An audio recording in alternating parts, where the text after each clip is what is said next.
ஆவியோடு ஆக்கை குறை குறை கனிய புகழ்ந்து நின்றுரைக்கு பொய்யருள் அணிந்த மெச்சுடரே திரைபுறா மண்ணும் அமுதத்தின் கடலே திருப்பெரும் துறைபுரை சிவனே உரை உணர்விறந்த நின்றுணர்வதோர் உணர்வே யானை உரைக்குமாறு உணர்த்தே. சக்கரவர்த்தி தவராச யோகி என்னும் மிக்க திருமூலனருள் வேவும் நாள் உன்னாளோ.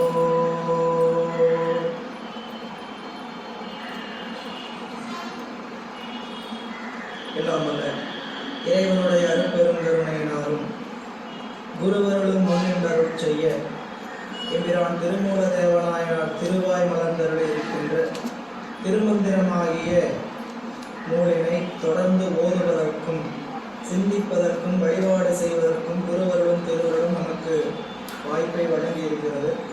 இந்த வகையில் குருவருளையும் திருவருளையும் மனம் மொழி மிகளால் வணங்கி அடியேனை சென்னையில் ஆற்றுப்படுத்திய ஆசிரியர் பெருமக்களின் திருவடிகளையும் அருட்குருநாதர் ஐயா அவர்களின் திருவடிகளையும் மனம் மொழி மிகளால் வணங்கி இன்றைய ஞான சிந்தனையை சிந்திக்க எழுந்தருளி இருக்கின்ற அத்தனை அன்பர் பெருமக்களின் திருவடி தாமரைகளுக்கும் பணிவான வணக்கங்களை விரித்தாக்கி இன்றைய சிந்தனையை நாம் சிந்திக்க முற்படலாம். என்பதிலே நாம் சென்ற வகுப்பில் உபதேச பகுதியை நிறைவு செய்து யாக்கை நிலையாமை என்கின்ற பகுதியில் ஒரு பாடலை நாம் சிந்தித்து நிறைவு செய்திருக்கிறோம். ஞானம் பெற வேண்டுமானால் நிலையாமையை முதல் உணர வேண்டும் என்பதுதான் நூல்களில் சொல்லப்படும். ஞானத்துக்குள்ள போகணும்னா முதல் நமக்கு அறிவுக்கு தெரிய வேண்டியது நிலையாமை. எதெல்லாம் நிலைக்காது, எளிமையா சொன்னோம்னா கருவிகளால் அனுபவிக்கின்ற எதுவும் நிலைக்காது. கண்ணால் காண்பது, காதால் கேட்பது, மூக்கால் நுகர்வது, வாயால் சுவைப்பது, உடம்பால் அனுபவிக்கின்ற இந்த 5 புலன்கள் வாயிலாக அனுபவிக்கிற எந்த இன்பமும் நிலைக்காது. நிலையாமை சுருக்கமாக சொன்னால் கருவிகளால் அனுபவிக்கிற எந்த பொருளும் நிலைக்காது. விரிவாக சொல்லணும்னா இந்த உடம்பு நிலைக்காது, இளமை நிலைக்காது, செல்வம் நிலைக்காது. உலகத்தில் எதெல்லாம் உயர்ந்ததாக நமக்கு நினைக்கிறோமோ அது எதுவும் நிலைக்காது. விரிவாக சொன்னோம்னா யாக்கை நிலையாமை, இளமை நிலையாமை, செல்வம் நிலையாமை அப்படிங்கிறது. ஏன் நிலையில்லைங்கிறது தெரிஞ்சுக்கணுங்கிறதுக்கு தான் காரணம் என்னன்னு கேட்டீங்கன்னா, இறை அனுபவத்தை பெற வேண்டுமானால் ஞானத்துக்குள்ள செல்லணும்னா நாம் முதல் அறிந்து வைத்துக் கொள்ள வேண்டியது நிலையாமை. சரி, அதை நம்மளுடைய நூல்கள் சுருக்கமாக அங்கங்க ரத்தன சுருக்கமாக பாடலில் ஒவ்வொரு பாடலில் வச்சுருப்பாங்க. திருமுறைகள்லையோ வேறு நூல்கள் எல்லாம் பார்த்தீங்கன்னா, இப்போ திருக்குறளை எடுத்துக்கிட்டிங்கன்னா ஒரு அதிகாரம் முழுக்க நிலையாமை அப்படின்னு சொல்லி இளமை நிலைக்காது, உடம்பு நிலைக்காது அப்படிங்கிறதெல்லாம் அவர் சொல்கிறார். திருமூல தேவநாயனார் எல்லாருக்கும் முன்பற்றவர். நம்மளுக்கு காலத்தினால் மிக மிக முற்பட்டவர் யாருன்னு கேட்டால் இந்திரான் திருமூலர் தான்.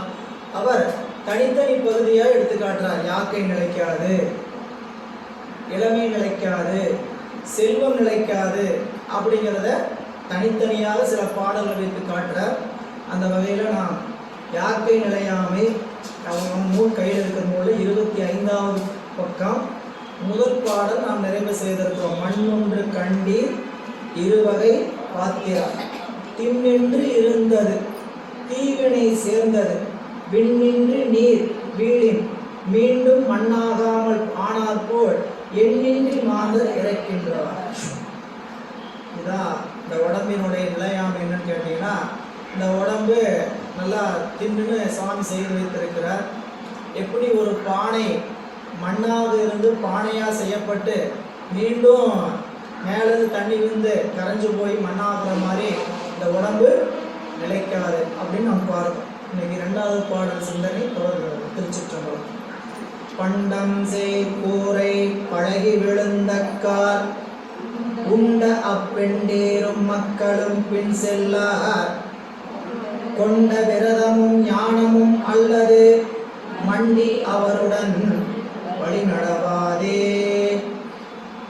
வாழ்க்கையில நம்மளோட நாம் சேர்த்து வைக்கிற செல்வம் உடம்பு ஏதாவது பின் வருமா அப்படின்னா வராது.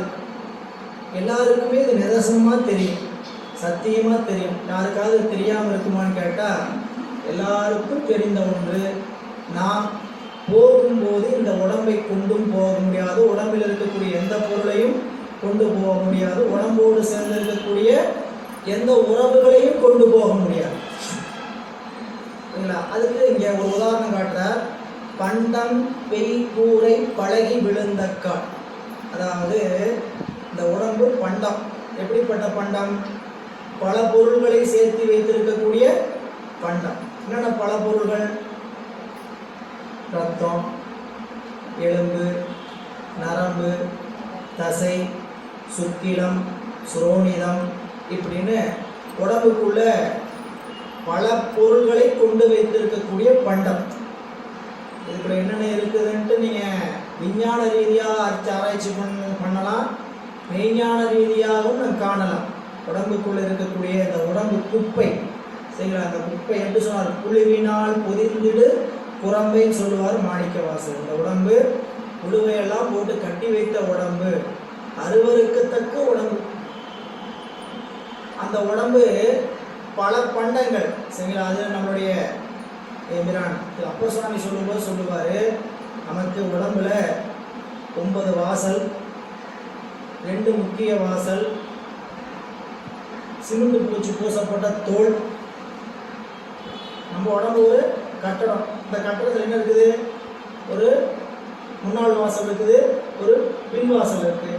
அப்புறம் காற்று போயிட்டு வர்றதுக்கு 7 ஜன்னல் விட்டுருக்கிறார். அப்புறம் உடம்பு மின்னு இருக்கிற மாதிரி மேலே என்ன பண்ணப்பட்டிருக்குது? சிமெண்ட் வச்சு நல்லா ஊசி மூழ்கி இருக்கிறார்.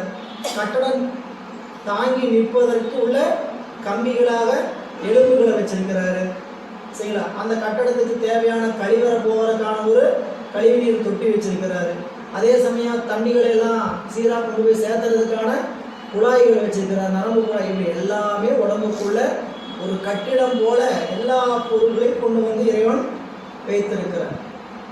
அப்படிப்பட்ட பல பண்டங்களை நிரப்பி வைத்திருக்கக்கூடிய இந்த இல்லம், இந்த உடம்பு எப்படிப்பட்டதுன்னு கேட்டிங்கன்னா, நாளுக்கு நாள் மூத்து கொண்டே போகும் சரிங்களா? அது உழைத்தா இன்னும் ரொம்ப மூக்கும். சீக்கிரம் வயசாகுது என்னன்னு காரணம் கேட்டிங்கன்னா, உடம்பு உழைப்பு அதிகமாக இருந்தால் சீக்கிரம் உடம்பு தளர்ச்சியாகும் சரிங்களா? இயந்திரம் ஓட ஓட என்ன ஆகும்? இயந்திரத்தில் இருக்கக்கூடிய சக்கரமெல்லாம் சீக்கிரம் நிறுத்தி வச்சிருந்தா பல்லு பல்லா அப்படியே இருக்கும். அதுபோல் நம்மளையாவது நிறுத்தி வச்சிருந்தா நிற்கும்னு கேட்டால் நிற்காது. இயந்திரத்தையாவது ஓட்டாமல் நிறுத்தி வச்சிருந்தீங்கன்னா எடுத்து ஓட்டும் போது மக்கள் பண்ணுமே தவிர தேய்மானம் இருக்காது. சரி, நம்ம ஓடனா உழைச்சா தானே தேயுது, பேசாமல் உட்காந்து பார்ப்போம் அப்படின்னா அப்படி இருந்தாலும் இது என்ன ஆகும்? தேய்மானம் ஆகும். ஏன்னா இந்த உடம்புக்கு கொடுக்கப்பட்டு இருக்கக்கூடிய மீட்சி காலம் அப்படிப்பட்ட காலம். அதனால இந்த உடம்பு என்னாச்சுன்னா, பண்டம் பெய் கூரை பழகி விழுந்த கால். பழகினதுங்க உழைத்து தளர்ந்து வீழ்ந்தொழிந்தாள். உடம்பு விட்டு உயிர் போயாச்சு. இந்த உடம்பு விட்டு உயிர் போனோன்னு இந்த உடம்பு விழுந்துருச்சு அப்படின்ட்டு உண்ட அப்பெண்டிரும் மக்களும் பின் செல்ல.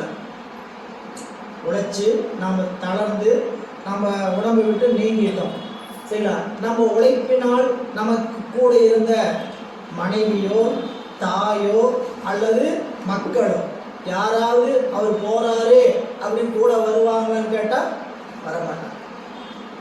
பண்டம் பெய்த கூரை பழகி விழுந்து விட்டால் செய்யலாம். என்ன ஆகும்?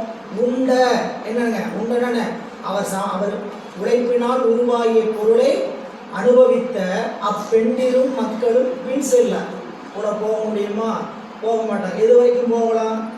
இடுகாடு வரைக்கும் செல்லலாம். அது வரைக்கும் நமக்கு அனுமதி உண்டு சரிங்களா? எனக்கு கூடயே இருந்தாரு, நான் விட்டு போக மாட்டேன் அப்படின்ட்டு எங்கேயாவது புராண காலத்தில் கேட்டது மாதிரி அன்றைய வழக்கெல்லாம் அவர் இறக்கும் போதே பெண்களும் மனைவி இறந்துடுவாங்க. சரிங்களா? இறக்கிறதுக்கு காரணம் என்ன? அதுக்கு பிறகு வாழ்ந்தா இந்த உலகம் அப்படிப்பட்ட உலகம். சரிங்களா? சும்மா வாய் வச்சு சும்மா இருக்க மாட்டாங்க. சரிங்களா? அதனால என்ன பண்ணாங்க, அப்படி இன்னைக்கு நாகரிக உலகம் வளர்ந்து இருக்குது. அதனால அந்த 7ஆம் நூற்றாண்டு திருநாவுக்கரசு பெருமானுடைய வரலாற்றிலே நம்ம பார்க்கிறோம். எம்பிரான் திலகவதியாருடைய மனம் பேசியவர், இன்னும் திருமணமெல்லாம் ஆகலை, உறுதி செய்யப்பட்டு இவர் தான் உனக்கு மாப்பிள்ளை அப்படின்னு உறுதி செய்யப்பட்டவர். அவர் போய் போரில் இறந்ததாரு கழிப்பறையார். அப்போ கூட அம்மையார் என்ன பண்ணாங்க, அம்மா எப்படி கணவனார் புகழனார் இறந்தபோது மாதினியார் உடனே இறந்தார்களோ அதுபோல தன் தாய் காட்டிய வழியில தானும் இறக்கிறதுக்கு முற்பட்டாங்க.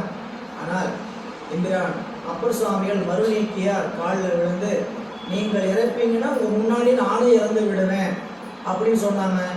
தம்பிக்காக உயிர் வாழ வேண்டும் என்பதற்காக உடம்புல அம்பொன் ஆடை தாங்க, அதாவது பொன் மாலைகள்லாம் தாங்கலையாம், அணிகளெல்லாம் தாங்கலையாம், ஒரு காவி உடையை உடுத்திக்கிட்டாங்களாம், வெள்ளை ஆடை உடுத்திக்கிட்டாங்களாம். உடுத்தி கொண்டு அருள் தாங்கி, உடம்புல அம்பொன் மணி மாலைகள் தாங்காது, அருள் தாங்கி அப்படின்பார் சேக்கிழார் வருவான். அப்போ அன்றைய கால வழக்கு அப்படி இருந்தது. இன்றைக்கு அந்த வழக்கெல்லாம் இல்லை. அந்த உடம்போடு போகின்ற பொழுது பெண்டிரும் மக்களும் உடன் செல்லார். சொல்றார், கொண்ட விரதமும் ஞானமும் அல்லதும் மண்டி அவருடன் வழி நடவாது. எது கூட வரும்? அவர்கிட்ட கேட்குறாங்க, எதுங்க கூட வரும்? இடுப்பில் இருக்கிற அண்ணாக்கயிர், கையில் போட்ட மோதிரம், கழுத்தில் போட்ட மணி, காதில் போட்ட கடுக்கன், மூக்கில் போட்ட மூக்குத்தி, எதையாவது ஒன்றையாவது வச்சு எரிக்க முடியுமா? அங்கே எரியூட்டுற வெட்டியான்னு அப்பயே சொல்லுவான். சரிங்களா? நம்ம பார்த்து எடுக்கலாம், அவன் பார்த்து எடுத்துக்குவான். இருக்குது இங்கே கவனிக்கல அப்படின்னு என்ன பண்ணிடுவான், அவன் சொல்லுவான், எல்லாம் பார்த்துட்டீங்களா, எல்லாம் எடுத்துட்டீங்களா அப்படின்னு சொல்லுவாங்க. எது கூட வரும் அப்படிங்கிறதுக்கு ஒரு அருமையான சொல்றார். கொண்ட விரதமும் ஞானமும் அல்லது மண்டி அவருடன் வழி நடவாது. நாம் மேற்கொண்ட விரதம், சரிங்களா, நம்மளுடைய உடம்பை வருத்தி கொண்டு தவத்தில் ஈடுபடுகின்ற விரதம். சரிங்களா? இது உடம்பு விரதங்கிறது உடம்பு இழைக்கிறதுக்காக இருக்கிற விரதம் இல்லை. பட்டினி நான் சாப்பிடாமல் இருக்கிறேன், டயட்டில் இருக்கிற அந்த விரதம் இல்லை. புரியுதா? இன்னைக்கு 50% விரதம் இப்படித்தான் இருக்கு. வெளியே சொல்ல மாட்டாங்க, அவ்வளோதான், நான் 7 நாள் சஷ்டிக்கு இருக்கிறேன், 14 நாள் 21 நாள் கேதாரகௌரி விரதம் இருக்கிறேன் அப்படின்னு சொல்லுவாங்க வெளியே. ஆனால் மனசுக்குள்ள என்ன இருக்கும், அப்படியாவது விரதம் இருந்து உடம்பு என்ன ஆகட்டும், குறையட்டும். சரி, அது நம்மளுக்கு ஒரு புத்துணர்ச்சி, ஒரு ஊக்கமாக இருக்குது. என்ன ஆகுதுன்னு கேட்டீங்கன்னா, அந்த இறைவன் மீது கொண்ட அன்பின் காரணமாக துணை செய்யுது. இல்லைங்களா? ஆனால் உடம்பு தவம் என்பது என்ன, விரதம் எதுக்காக இருக்கணும் அப்படின்னு கேட்டீங்கன்னா, புலன்கள் தன் வழி செயல்படாமல் இருக்கிறதுக்காக விரதம் இருக்கணுமே தவிர, புலன் வழி அடிமைப்பட்டு இருக்கக்கூடாததற்காக விரதம் இருக்கணுமே தவிர, கொண்ட விரதமும் ஞானமும் அல்லது நாம் மேற்கொண்ட விரதம் என்னதுங்க, உண்டி சுருக்குதல், மலையில் நிற்றல், மலையில நிற்கிறது, பனி காலத்தில் மலையில் நிற்கிறது, வெயில் காலத்தில் சுடு பாறையில் கிடக்கிறது, இப்படிப்பட்ட விரதம் ஏதாவது இருந்தால் நமக்கு பயன் தருமா அப்படின்னு கேட்டால், அதெல்லாம் நமக்கு உடம்பினால் வருகின்ற பயனே தவிர, உடம்புக்காகின்ற பயனே தவிர, அவை ஒருபோதும் உயிரோடு வராது. விரதம் எதுக்கு இருக்குன்னு கேட்டால், நம்மளுடைய ஆன்ம முன்னேற்றத்துக்காக தான் விரதம் இருக்கணும். நம்மளுடைய பேராசிரியர் பெருமகனார் சிவத்திரு ஜானகிராமன் ஐயா அவர்கள் எழுந்தருளி இருக்கிறார்.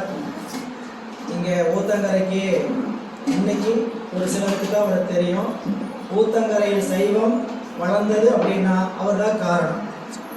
இன்னைக்கு இங்கே இடத்துல நான் உட்காந்து கேட்டுட்டு இருக்கிறோம்னா காரணம் யாரு?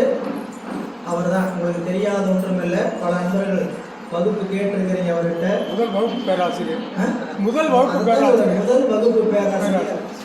ஐயா அவர்கள் தான் என்னுடைய பாலிய நண்பர். சரி, அவர் தான் எனக்கும் சைவத்துக்கு அறிமுகம், அவர் தான் எனக்கும் சைவத்துக்கு அறிமுகம். உடல் சூழல் கருதி அவர் பல பக்கம் இப்போ வகுப்புக்கு போக முடியாது, அவ்வளோதான் உண்மையை தவிர மற்றபடி நம்மளோடு அவர் மிகுந்த அன்புடையவர். போனப்பெல்லாம் கேட்பார், பார்க்குறப்ப ஊத்தங்கிற வகுப்பு எப்படி போகுது, முனிரத்ன ஐயா எப்படி இருக்கிறாருங்கிறத கேட்காம இருக்கவே மாட்டார். எனவே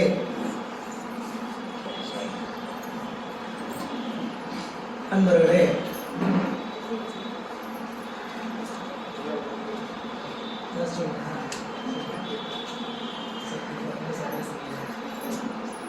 இந்த பாடல் நிறைவு செய்து ஐயா ஒரு 10 நிமிஷம் அதிலே சொன்னீங்க. இப்போ நான் சொன்னால் அவர் ஒன்றே ஏப்பா அப்படிம்பாரு. நீங்கள் சொன்னீங்கன்னா உங்கள் அன்புக்காக அவர் ஏற்றுக்கொள்வார். பண்டம்பை கூரை பழகி விழுந்த கால் உண்ட அப்பெண்டிரும் மக்களும் என்ன பண்ண மாட்டாங்க, உடன் செல்ல மாட்டாங்க, அவங்க தான் கூட வர மாட்டாங்க. அப்போ இந்த உடம்பு நிலைக்காது. உடம்பு நிலைக்காத போது இந்த உடம்புகளோட எது வரும்? உயிரோடு. நமக்கும் உயிருக்கு தான் கூட்டணி. நம்ம கூட்டணி யாரோட? உடம்போட தான் கூட்டணி போட்டுருக்கிறோம். சரிங்களா? இந்த கூட்டணி இவ்வளோ நாள் கூட்டணியில் இருந்தாங்களே, நன்றியோடு இருப்பாளான்னு கேட்டால் இருக்க மாட்டார், விட்டுட்டு போயிடுவார். சரி, ஒரு நாள் இந்த கூட்டணி கலைஞ்சிரும். அப்படி கலையிறதுக்குள்ள எது நம்மோடு வருமோ அதை சேர்த்துக்கொள். எது வரும்? கொண்ட விரதமும் ஞானமும் அல்லது நாம் கொண்ட விரதமும் ஞானமும் அல்லது மண்டி அவருடன் வழி நடவாதே. நம்ம கூட என்ன ஆகுதுங்களா, அது பொருந்தி வராது. மண்டி அப்படி வராதுன்னா பிரிதொன்றும் அவரோடு வராது. எது வரும்? செய்த தவமும் செய்த விரதங்களும் கொண்ட விரதமும் ஞானமும் அல்லது. விரதம்தான் ஞானத்திற்கான உட்பகுதி. நீங்கள் திருக்குறள் படித்த போது பார்த்துருப்பீங்க. நமக்கு திருக்குறளோட அமைப்பில் நம்மளுடைய தெய்வ புலவர் திருவள்ளுவர் முதல்ல அறத்துப்பாலில் ஒரு கட்டமைப்பு வச்சிருக்கிறார். பாயிரம், பாயிரையல், இல்லறையல், துறவரையல். நம் முறையோட இல்லறத்தில் இருந்தோம்னா நம்மளை கொண்டு வந்து அதை எங்கே விடுன்னு கேட்டிங்கன்னா துறவுல கொண்டு வந்து விடும். துறவுனா மனைவி விட்டுட்டு ஓடுறதில்ல, கணவனை விட்டுட்டு ஓடுறதில்லை. துறவுனா எல்லாத்தையும் விட்டுட்டு ஓடுறதுன்னு நினச்சிட்டு இருக்கக்கூடாது. நாம் துறவு என்பது தாமரை இலை இருக்கிறது போல இருக்கிறதுக்கு பேர் தான் துறவு. சரிங்களா? கடந்து வெளியே போய் இருக்கிறது அது எல்லாம் இல்லைங்கிறதுக்காக இருக்கிறது. ஆனால் துறவு எப்படி நிகழும்னு கேட்டிங்கன்னா இல்லறத்தில் ஒழுங்காக வாழ்ந்தால் துறவு இயல்பாகவே நிகழும். சரி, துறவரத்திற்கான இலக்கணம் என்ன அப்படின்னு வள்ளுவர் சொல்லும்போது சொன்னார், விரதமும் ஞானமும். விரதம்னா என்னங்கிறதுக்கு அவர் பரிமள உரை செய்கிறார். சரிங்களா? ஒரு உண்டி சுருக்குதலும் நம்ம தவம் என்பது என்ன? உண்டி சுருக்குதலும் பிறர் உயிருக்கு தீமை செய்யாமல் இருக்கிறதுக்கு பேர் தான் தவம். அப்போது இந்த உடம்புல விரதம் என்பது என்ன கேட்டீங்கன்னா புலன்கள் வழியாக சென்று நாம் என்ன ஆகக்கூடாது, மயங்கி நிற்கக்கூடாதுங்கிறதுக்கு. இப்போ நீங்கள் புரிஞ்சுக்கிறதுக்காக சொல்லணும்னா பயங்கரமான பசியில் இருக்கிறோம், கொலை பசி. சரிங்களா? இந்த கொலை பசி இருக்கிற நேரத்தில் நல்ல இனிமையாக எதையாவது பார்த்து ரசிச்சுட்டு தோணுமா, சாப்பிடணும் மட்டும் தோணுமா? உணவு கிடைக்கிறது எப்போ? சில நேரம் சில பேருக்கு உணவு நேரம் பசி வந்துருச்சுன்னா அவர் வேற 6வது முகம் அவருக்கு தெரியும். சரிங்களா? அவர் அந்நியன் ஆயிடுவார். வீட்டில் நமக்கு கணவரை பார்க்கும்போது பார்த்துருப்போம். ரெண்டாவதுன்னு கேட்டிங்கன்னா பசி வந்துருச்சுன்னா அவர் முன்னாடி நிற்கவே முடியாதுங்க அப்படிம்போம். சரி, அப்போ என்ன, பசியே வருகின்ற நேரத்தில் இந்த புல இன்பத்துக்கெல்லாம் இடமே கொடுக்காது. சரி, அதனால் என்ன பண்ணாங்க பெரியவங்கன்னு கேட்டிங்கன்னா உடம்புக்கு பசியை விருப்பப்பட்டு ஊட்டினாங்க. சரிங்களா? அதுக்கு வள்ளுவர் அந்த முதல் குறளில் சொல்லும் பொழுதே உற்ற நோய் நோன்றல் உயிர் குறுகன் செய்யாமை அற்றே தவத்திற்குறு. சரிங்களா? நீ நோன்பு, உற்ற நோய் நோண்டல், உனக்கு துன்பம் வர துன்பத்தை பொறுத்துக்கோ. துன்பம் வர்றதை பொறுத்துக்கோ. எனக்கு துன்பமே வராதுங்க, நான் ஜம்முன்னு இருக்கிறேன், வாழ்நாள் எனக்கு எந்த துன்பமும் இல்லை. என்ன இல்லை? நல்ல மனைவி, நல்ல கணவன், நல்ல பிள்ளை, நல்ல சொத்து, நல்ல செல்வம், உடம்பு துன்பப்படுத்தல, எதுவுமே எனக்கு இடர்பாடு இல்லை. இந்த உலகத்திலே ஹாப்பியான ஒருத்தனா நான் தான் அது அப்படின்னு இருக்கிறேன்னு வச்சுக்கேன். நான் எப்படி துன்பம் வர்றதை பொறுத்துக்கிறது? எனக்கு துன்பமே வரலையே, நான் எப்படி பொறுத்துக்கிறது? வள்ளுவர் சொன்னார், துன்பத்தை வர வச்சு பொறுத்துக்கணும். அந்த துன்பத்தை வர வச்சுக்கிறதுக்கு பேர் தான் விரதம். விரதம் என்னன்னு கேட்டீங்கன்னா அவர் சொன்ன பரிமள உரைன்னு சொன்ன கேட்டீங்கன்னா துன்பத்தை நீ வர வைத்து பொறுத்துக்கொள், விரதம் இரு. அப்படி விரதம் இருந்தால் நான் எதுக்கு விரதம் இருக்கணும்? உனக்கு துன்பம் வரும்போது தான் பிற உயிருக்கு துன்பம் செய்யக்கூடாதுன்னு நினைப்பேன். துன்பங்கிறது எவ்வளோ கஷ்டம் பார்த்தியா? அதனால யாரும் என்ன பண்ணக்கூடாது, பிற உயிருக்கு துன்பம் செய்யக்கூடாதுன்னு அப்போதான் நினைப்பேன். எப்போ பிற உயிருக்கு துன்பம் செய்யக்கூடாதுன்னு நினைக்கிறியோ அதுதான் உண்மையான ஞானம். சரிங்களா? எல்லா உயிரையும் தன்போல் கருதுகின்றது தான் ஞானம். அதனால கொண்ட விரதமும் ஞானமும் அல்லது மண்டி அவருடன் வழி நடவாது. மண்டி நடுங்க பொருள் நல்லா நிறைய சேர்ந்து இருக்கிற இடத்துக்கு போயிருந்துங்க. மண்டி, மஞ்சள் மண்டி, தேங்காய் மண்டினா என்ன, எல்லாம் நிறைஞ்சிருக்கிறதுனால அதுக்கு பேர் மண்டி. மண்டுங்கிறது அதுதான், மண்டிங்கிறது அதுதான். நிறைய அறிவு இருந்ததுன்னா அதுக்கு போய் அவங்களுக்கு போய் மண்டுன்னு அர்த்தம். நிறைய சேர்ந்ததுன்னா மண்டு, சரிங்களா? அதனால மண்டின்னு சொன்னாங்க. மண்டி அவருடன் பின் வழி நடவாதே. எதை நம்மளுடைய பட்டினத்தடிகள் ரொம்ப அருமையாக ஒரு பாடலை சொல்வார். அத்தமும் வாழ்வும் அகத்து மட்டே விடியம்பு ஒழுகிய மாதரும் வீதி மட்டே இரு கைத்தளம் பற்றி அழுகும் மைந்தரும் சுடுகாடு மட்டே பற்றி தொடர்வது புண்ணிய பாவமுமே. தொடர்வது எது? நம்மை இரு நிலைதான் தொடரும். நம்மை தொடர்கின்றதை கருதி எதுக்கு இதை சொன்னார்? யாக்கை நிலையாமேன்னு கேட்டீங்கன்னா, உடம்பு நிலைக்காதுப்பா. உடம்பு நிலையா இருக்கிற காலத்திலேயே நல்ல விஷயங்களும் உயிரோட எது துணை வருமோ அதை சேர்த்துக்கணும். இவ்வளோதான் அங்கே சொல்லக்கூடிய அறிவுரை. உடம்பு நிலைக்காது, நீ என்ன பண்ண, உடம்பு இருக்கிற காலத்திலேயே உடம்பை கொண்டு உன்னோட உயிரோடு எது வருமோ அதை சேர்த்துக்கொள். அப்பர் பெருமான் சொன்னார், உற்றார் ஆர்வலரோ உயிர்கொண்டு போம்பொழுது உற்றாளத்தோர் அமர்ந்துரை கூத்த நல்லா நமக்கு உற்றார் ஆர்வலரோ அப்படின்னா அந்த பாடல் இன்னும் தொடர்ச்சியாக சிந்திக்கலாம். நம்ம ஐயாவுடைய ஒரு அவருக்கு வாய்ப்பு எவ்வளோ நேரம் இருக்குதோ அவ்வளோ நேரம் பார்த்து வரிசையாக நீங்கள் செய்வீங்க. நிறையா பேர் ஆகிட்டு என்ன முடியும், பேசிட்டு வர வேண்டியதுதான். அதை என்ன பண்ணும், காக்கை சாப்பிட தயாராக இருக்கும், மருந்து சாப்பிட்றதுக்கு தயாராக இருக்கும், இன்னும் பல வகை ஓநாய்கள்லாம் சாப்பிட்றதுக்கு தயாராக இருக்கும். இந்த உடம்பு பல வகையான பேருக்கு விருந்து, பல வகையான பேருக்கு விருந்து. அதை பட்டினத்தை சொல்லுவார், புரியுங்களா? நரி எனக்கு என்னும், காக்கை எனக்கு என்னும், புண்ணாய் எனக்கு என்னும், இந்த பருந்தோ எனக்கு என்னும். உடம்பை இப்படி பல பேருக்கு விருந்தாக இருக்கிற இந்த உடம்பை தான் நான் ரொம்ப விருப்பமாக வளர்த்தேன். எப்படி விருப்பமாக வளர்த்தீங்கன்னு உங்களுக்கே தெரியும், வளர்த்துக்கிட்டு இருக்கிறோன்னு தெரியும் இல்லையா? நான் பார்த்து பார்த்து வளர்த்துன உடம்பு கடைசியில் என்ன ஆகும், ஒன்றும் இல்லாமல் ஏதாவது ஒன்று திங்க போகுது இல்லைங்களா? அப்படி இந்த உடம்பு ஏன் இப்படி சொல்லணும், இந்த உடம்பு மேலே நமக்கு விருப்பத்தோட வெறுப்பு தான் அதிகம் வரணும். சரிங்களா? ஏன் கேட்டீங்கன்னா, ரொம்ப விரும்பினீங்கன்னா இது மேலே அடிக்ட் ஆகிடும். சரிங்களா? திரும்ப திரும்ப இந்த உடம்பை நினச்சி கவலைப்பட்டுட்டே இருந்து இந்த உடம்பையே நினச்சிட்டு இருந்தோம்னா இந்த உடம்புக்கு நாம் என்ன ஆகும், அடிமையாகும். அப்போ என்ன ஆகும், இந்த உடம்பை விட்டு வேகமாக போகணுங்கிற நினைப்பு வராது, வந்த பயணத்தை மறந்துடும். அப்படி மறந்தவங்க தான் உலகத்தில் சுற்றுற கூட்டம். அதை நினைக்கக்கூடாதுன்னு சொல்கிறவங்க தான் இங்கே இருக்கிற கூட்டம். சரிங்களா? அப்போ இங்கே மூக்கினில் கைவிட்டு மூடிட்டு கொண்டு போய் காக்கைக்கு பழி. இன்னொரு வகையில் 16ஆம் நாள் வீட்டில் காரியம் செய்யும்போது கடைசியாக படையல் காக்கைக்கு வைக்கக்கூடிய வழக்கு, காக்கைக்கு பழி காட்டியவார். அடப்பண்ணி வைத்தார் அடிசிலை உண்டார் மடக்கொடியாரோடு மத்தனம் கொண்டார் இடப்பக்கமே இறை நொந்ததே என்றார் கிடக்கப்படுத்தார் கிடந்து குடிந்தாரே.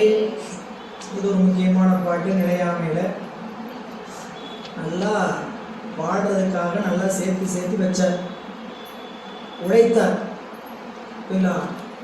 அப்படியா பண்ணவர் என்ன பண்ணார், வீட்டுக்கு வந்தார், சாப்பிட்றதுக்கு உட்காந்தாரு, மனைவி அன்போடு ஊட்டி ஊட்டி சாப்பிட வச்சாங்க. சாப்பிட்டு முடித்த உடனே ஏதோ கொஞ்சம் இங்கே வலிக்கிற மாதிரி இருக்குன்னு சொல்லிக்கிட்டே படுத்தாராம். படுத்தவர் படுத்தாரு அப்படிங்கிற பாட்டு, அவ்வளோதான் இல்லை. அடப்பண்ணி வைத்தார். அடை அப்படின்னு என்னதுங்க, உணவு உண்பதற்கு தேவையான பொருளெல்லாம் சேர்த்து வைக்கிறதுக்கு பேருங்க அடப்பண்ணி வைத்தார். அடை அப்படின்னு அடிசி புரியலா? அடப்பண்ணி வைத்தார்னா உணவு உண்பதற்கு தேவையான உணவு சமைத்து வேண்டுவற்றை ஈட்டி கொண்டு வருவாய் சேர்த்து பொருளை ஈட்டி கொண்டு வந்தார். அடப்பண்ணி வைத்தார். எதற்கு? வாழ்க்கை எதுக்கு தானே, சந்தேகம் இல்லை. வாழ்க்கை எதுக்கு தாங்க ஐயா? நான் சீரியஸாக சொல்கிறேன், நான் ஏதாவது தமாஸ் பண்ணுறேன்னு வச்சுக்குவேன். உடம்பு வாழ்க்கை எதற்கு? யாருக்காவது பசிக்கணுன்னே இடத்த விட்டு நவரவுமா என்ன? பசி ஒன்று தோணலைன்னு ஒரு கற்பனை பண்ணுங்க, சரிங்களா? எல்லாரும் எப்படி இருக்கும், அசையா பிணமாக இருக்கும். அப்படி வீட்டில் உட்காந்து என்ன பண்ணிட்டு இருப்போம், அதான் போயா வேலைக்கு போகிறதா ஒன்றா வந்து அவங்கள போய் பார்க்கணும், இவங்கள போய் பார்க்கணும். எந்த விதமான கண்டிஷன் நம்மளுக்கு இல்லை. யாரையாவது மதிக்கணும்னு தோணுமா? இல்லை. நீ என்ன கொண்டு வந்து ஆக்கி தர்ற, கொண்டு கொட்டுற, ஒன்று எனக்கு பசிக்கவே இல்லை, நான் பாரு எப்படி இருக்கிறேன், அப்படியே இருக்கிறேன். இங்கே போய் உங்களை போய் தாங்கிட்டு உட்காந்துட்டு இருக்கிறதுல என்ன தேவை? ஒரு தேவையில்லை. இது என்ன பண்ணுது? 3-4 மணி நேரத்துக்கு தன்னை போல என்ன பண்ணுதுங்க, ஒரு மணி அடிச்சு விடுது. ஏய் ஏய் நான் இருக்கிறேன், கவனி கவனி அப்படின்னு என்ன பண்ணுது, மணி அடிக்குது. இதுக்காக என்ன பண்ணுது? பசி நோய் செய்த பரி. சாமி எப்படிப்பட்ட பைய கட்டி விட்டுருக்கிறாரு இந்த குதிரைக்கு? பசி நோய்ங்கிற பரி. பரினா குதிரையோட வாயில் தொங்க விடுறது, சரிங்களா, கொள்ளு பை, அதுக்கு பேர் பரி. நமக்கு என்ன பரி தொங்க விட்டுருக்கிறாரு? பசிங்கிற பரியை தொங்க விட்டுருக்கிறாரு. என்ன பண்ணா எப்படிப்பட்டவங்க இறந்தாலும் எவ்வளோ நாள் சாப்பிடாம இருக்கலாம்? உங்களோட கெப்பாசிட்டி 1 மணி நேரம் கிடையாது. ரொம்ப கொண்டு வச்சிருப்பாங்க, ஓரமாக டேபிள் வச்சிருப்பாங்க, சாப்பாடு வச்சிருப்பாங்க. கண்ணு தெரியாம வேணும்னா அழுகிறதுக்காக திரும்பி வேணும்ல சாப்பிடு, அழுகிறதுக்காவது திரும்பி வேணும் சாப்பிடுப்பாங்க. இல்லை ரொம்ப சோகமாக இருந்தால் உள்ளே போகாது, உணவு போகாது, பசிக்காது. கண்டிப்பாக ஒரு நாளைக்கு என்ன ஆகும் இருக்கும். 2வது நாள் அப்படி நம்ம வயிறு என்ன பண்ணோம், நம்மளை கூப்பிடும், கம் ஹியர், கொஞ்சம் எனக்கு கவனி அப்படின்ட்டு சொல்லு. எனவே அடப்பண்ணி வைத்தார், அடிசிலை உண்டார், மடக்கொடியாரோடும் மத்தனம் கொண்டார். மடக்கொடியாரோடு மத்தனம் அப்படின்னு என்னதுங்க, சந்தோஷமா நல்லா செஞ்சிருக்கிற, நல்லா இருக்கு, தங்கம், இந்த சாப்பாடு வேற எங்க போனாலும் கிடைக்காதுடி அப்படின்னு என்ன பண்ணுங்க, அன்பா கொஞ்சிட்டு இருக்கிறது. சரிங்களா? பேசிட்டு இருக்கிறது என்னமோ தெரியலடி, கொஞ்சம் ஏதோ படிக்கிறோமா, என்னங்க அடப்பண்ணி வைத்தார், அடிசிலை உண்டார், மடக்கொடியாரோடு மத்தனம் கொண்டார், இடப்பக்கம் இறை நொந்ததே என்றார். இடப்பக்கம் இறைனா கொஞ்சம், கொஞ்சம் அப்படிங்கிறதுக்கு ஒரு பொருள், இறைங்கிறதுக்கு ஒரு பொருள் கொஞ்சம். இடப்பக்கம் கொஞ்சம், இடப்பக்கமே இறை நொந்ததே என்றார். கிடக்கப்படுத்தார் கிடந்தொழிந்தாரே, கிடப்படுத்தாரு. இதுதான் உடம்பினுடைய தன்மை. நல்லா இருந்தாருங்க, இப்பதாங்க பேசிட்டு வந்தேன், என்னங்க சொல்றீங்க அவருக்கு அப்படின்னு பேசுவாங்க. நீங்க கேட்டிருப்பீங்க, என்னாச்சு உடம்பு இறந்துட்டாருன்னா, உடம்பு சரியில்லாமல் படுத்திருந்தாரு, ரொம்ப நாளாக படுத்திருக்கிறாரு, இல்லாட்டி வயசாயிடுச்சுங்க போயிட்டாரு, திடீர்னு ஒரு அதிர்ச்சியான செய்தி கேட்போம், என்ன சொல்றீங்க அப்படின்னு. இப்போதான் பார்த்து பேசி நேற்று பார்த்தேன் இல்லையா? இதுதான் இந்த உலகத்தோடைய பெருமை. இந்த உலகத்தோடைய பெருமை என்ன? இருந்தாரு நேற்று, இன்னைக்கு இல்லை. நெருநல் உடன் ஒருவன் இன்று இல்லை என்னும் பெருமை உடைத்து இந்த உலகத்துல நேற்று இருந்தார் இன்று இருப்பார் இல்லைங்கிறது நிதர்சனமான உண்மை அப்படிங்கிறதா இந்த உலகத்துக்கு பெருமை அப்படின்னு இந்த பாடலை காட்டுறார். மன்றத்தே நம்பி மாடம் எடுத்தது, மன்றத்தே நம்பி சிலுவை பெற்று ஏறினான், மன்றத்தே நம்பி முக்கோடி வழங்கினான், சென்று அத்தா என்ன தெரிந்தவன் தானே. வாழ்றதுக்கு ஒரு பெரிய நல்ல அருமையான வீடு கட்டி வச்சார். இந்த வீடு எப்படி இருந்தது? மன்றம் போல இருந்துதான், பெரிய மன்றம் போல. அந்த வீட்டு முன்னாடியே தான் இப்போ எப்படி இருக்கிறாரு? கேப்பாரிட்டு படுத்து கிடக்கிறார். மன்றத்தே நம்பி மாடம் எடுத்தது. நம்பி அப்படின்னா நல்ல சிறந்த ஆடவனுக்கு பேர் என்னதுங்க? நம்பி. நீங்கள் பார்த்து அழைப்புதெல்லாம் பார்த்துருப்பீங்க, கல்யாண பத்திரிகைலாம். திருவளர் நம்பி, திருவளர் நங்கை, திருவளர் நம்பி, திருவளர் நங்கை. நம்பினா ஆடவரில் சிறந்தவன், நங்கைனா பெண்டிரில் சிறந்தவள் அப்படின்னு சொல்றதுக்கான ஒரு வார்த்தை நம்பி, நங்கை. நம்பி ஒருவன் தன் முயற்சியால பெரும்பொருள் ஈட்டி பலரும் ஏற்கும்படி என்ன பண்ணிட்டான்? ஒரு வீட்டை கட்டிட்டான். எல்லாரும் பார்த்தாங்க, வீடு கட்டியிருக்கிறான், எல்லாருக்கும் வாழ்நாள் ஒரு பெரிய லட்சியம் என்ன? எல்லாம் ஒரு பெரிய வீடு கட்டணும். சரிங்களா? ஒரு three BHK, 3 bedroom, 3 hall, 3 kitchen. ஒரு வீட்டில் ஒரு கிச்சனு, மேலே ஒரு வீட்டில் ஒரு கிச்சனு. சரிங்களா? கெஸ்ட் ஹவுஸில் ஒரு கிச்சன் தனித்தனியா. சரிங்களா? எல்லாம் பெருசாக வீடு கட்டியாச்சு. கிரகப்பிரவேசம் வச்சாங்க. நாளைக்கு காலையில் கிரகப்பிரவேசம். இன்னைக்கு முந்தின நாள் வாஸ்து. சரிங்களா? வேலை கொடுக்க ஓட நாள் ஒடியாந்தார். திடீர்னு படிக்கட்டு ஏறும்போது தடிக்கிட்டு விழுந்தார். இடுப்பு எலும்பு முடிஞ்சிருச்சு. இடுப்பெலும்பு முடிஞ்சிருச்சு. கிரகப்பிரவேசம் ஆச்சு. டாக்டர் சொல்லிட்டாங்க, இனிமேல் இவர் நடக்க மாட்டார். உயிர் போன செய்திகள் சொல்லியிருக்குது. நாங்கள் நடந்த செய்தியை சொல்கிறோம். இவர் நடக்க மாட்டார் அப்படின்னு சொல்கிறாங்க. வீட்டு எவ்வளோ கோடிக்கணக்கில் கட்டியிருக்கிறார் பிள்ளைகளுக்காக. வெளியே ஹாலில் அப்பாவை பத்திரமா படுக்க வச்சு பார்த்துக்கிறாங்க. தினந்தோறும் வைத்தியம் வர்றாங்க, பிசியோதெரப்பி எல்லாம் வராங்க, வந்து பார்த்துக்கிறாங்க.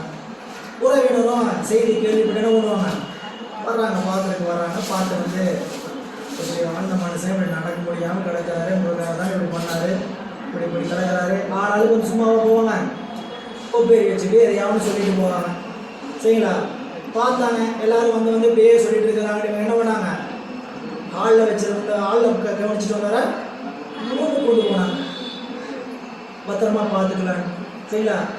நல்ல மனுஷன் வாழ்ந்தான், ரூமுக்குள்ளே கிடக்கிறான் பாவம்.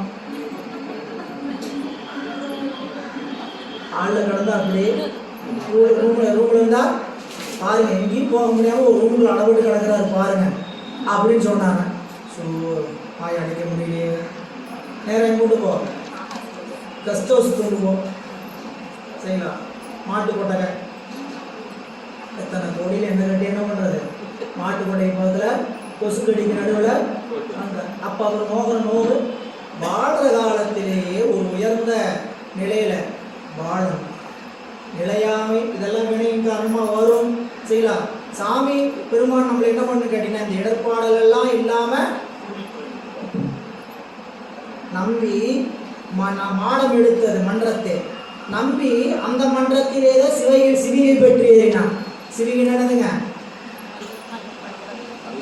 தூக்கிட்டு போக வேண்டிய பல்லக்கு, சிவிகை பெற்று ஏறினான். கூட்டிட்டு எங்கிருந்து கூட்டிட்டு போனான்? இவன் எப்படிப்பட்ட மாடத்துல கட்டி பெருமையா வாழ்ந்தானோ அப்படிப்பட்ட மாடத்துல தான் கட்டி தூக்கிட்டு போனான். அப்படி மன்றத்தை மாடம் எடுத்து மன்றத்தை சிவிகை பெற்றேனான். மன்றத்தை நம்பி 3 கோடி வழங்கினான். என்ன பண்ணாங்களாம்? 3 கோடி வழங்கின. 3 கோடினா 3 கோடி இல்லை. சரிங்களா? கோடி போடுறவங்களாம் வாங்க அப்படி கோடி போட்டாங்க. 3 கோடி. சரிங்களா? அப்படி 3 கோடி போட்டு வழங்கினான். அதான் சொல்றார்.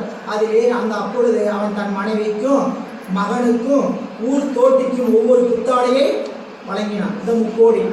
அவனுடைய மனைவிக்கு 1 கோடி, மகனுக்கு 1 கோடி, ஊர் தோட்டிக்கு 1 கோடி வழங்கினான். ஆயினும் சென்ற அத்தா என்ன தெரிந்தவன் தானே. ஆயினும் பலர் நின்று தலைவனே என்று கூப்பிட்டு கதறவும் திரும்பாமே போய்விட்டான்.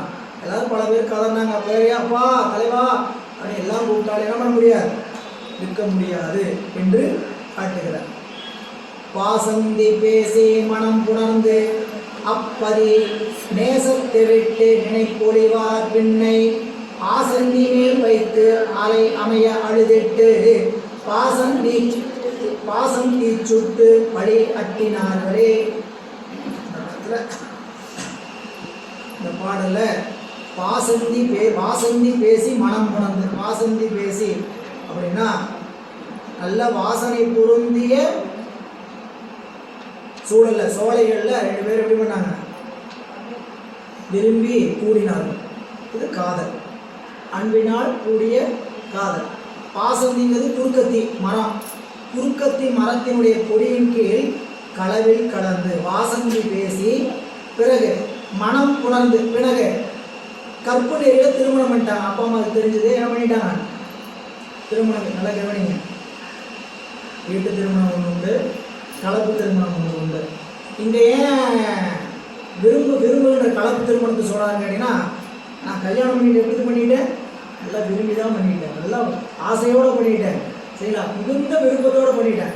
அப்படி விரும்பி திருமணம் செய்து கொண்டவர்களா இருந்தால் இல்லை எத்தனை பேர்த்துக்கு பார்க்காமையே திருமணம் இன்னைக்கெல்லாம் பார்க்காம நடக்காது. இந்த காலத்தில் வீட்டுக்காரர் எப்படி இருப்பார், மனைவி எப்படி இருப்பாங்க, ஒரு டீட்டெயிலும் தெரியாது. கருப்பா, சிவப்பா, நெட்டையா, குட்டையா, ஒன்றும் தெரியாது. இந்த பெருசுங்கெல்லாம் போய் என்ன பண்ணிட்டு வந்துடும், அந்த ஊரில் போய் பேசிட்டு வந்துருங்க. இல்லை கல்யாணத்தன்னைக்கு வரைக்கும் இந்த பொண்ணு இப்படியே தான்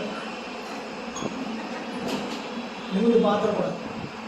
அப்பயாவது தப்பிச்சிருக்கலாம் பார்த்தா சரிங்களா. அப்போ கூட என்ன இப்படி தான் முதல் நாள் போய் சாந்தி மூணு நடக்கும்போது தான் பாலத்தை இப்படியே போயிருக்கோம். நமக்கு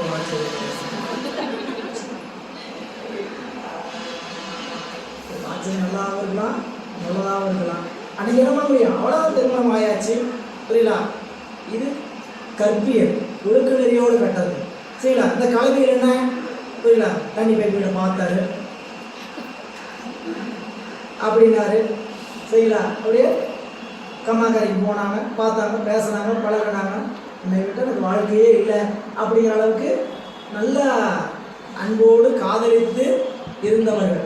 அப்படிப்பட்டவர் சொல்ற கற்பு நெறி வாழ்க்கையை சொல்லாமல் கலவியல் வாழ்க்கையை சொல்லுங்க. அப்படி இருக்கிறவங்க கூட இந்த உடம்பு பிரிகிற காலத்தில் அவங்களோட அன்போடு இருக்க முடியாது, விட்டு போய்த்தான்.